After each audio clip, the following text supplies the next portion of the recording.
Hi dear students, good morning and welcome back to my another English video class. Students, I am back with another poem of your class 9th English textbook Beehive, that is A Legend of the Northland, okay, which has been written by Phoebe Cary. She is an American poetess. Now let's see to the introduction part of this poem.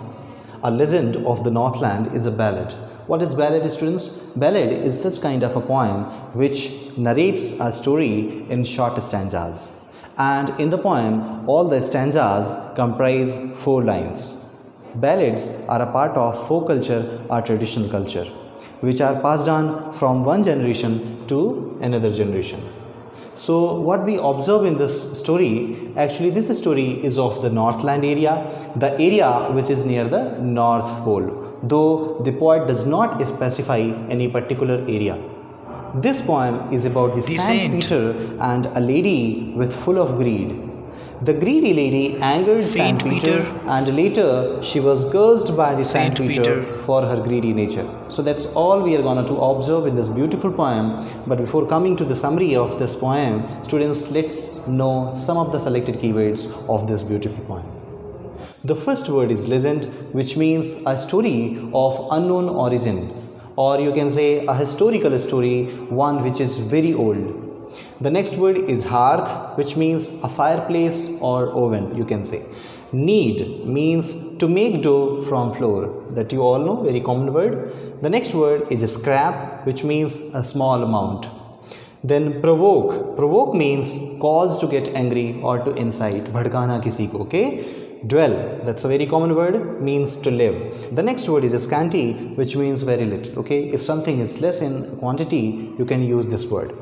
The next word is a scarlet, which means a bright red color, or you can say slightly orange color.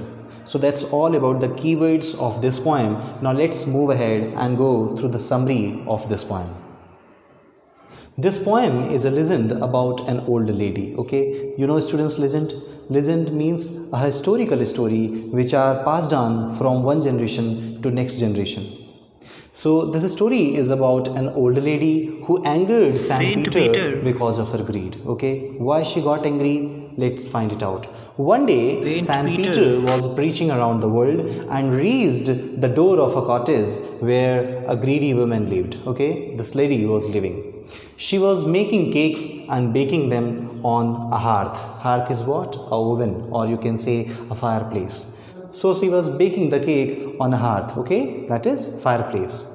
Saint Peter was fainting with hunger as he was preaching and moving all around the world. So he was so tired and hungry, and that's why he asked the lady to give him a piece of cake, okay. At that time the lady was baking a cake. So the cake that she was baking was appeared to be too big, okay. At that moment it appeared to be big, and that's why the lady, as she was so greedy, she did not give him, and instead she baked another smaller one, okay. She has tried to bake the another cake to give him, but that also appeared to be big, and she did not give him that also. This shows that how greedy the lady was, who couldn't give a piece of cake to the tired and hungry saint.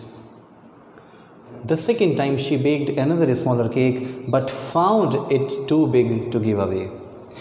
In the third attempt, she took an extremely little scrap of dough. What is a scrap? A very short amount of something.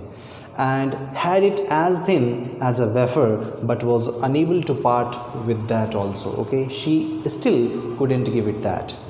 This angered Saint Peter a lot, and he said that she was not fit to live in human form and enjoy food and warmth and all the facilities that she was enjoying.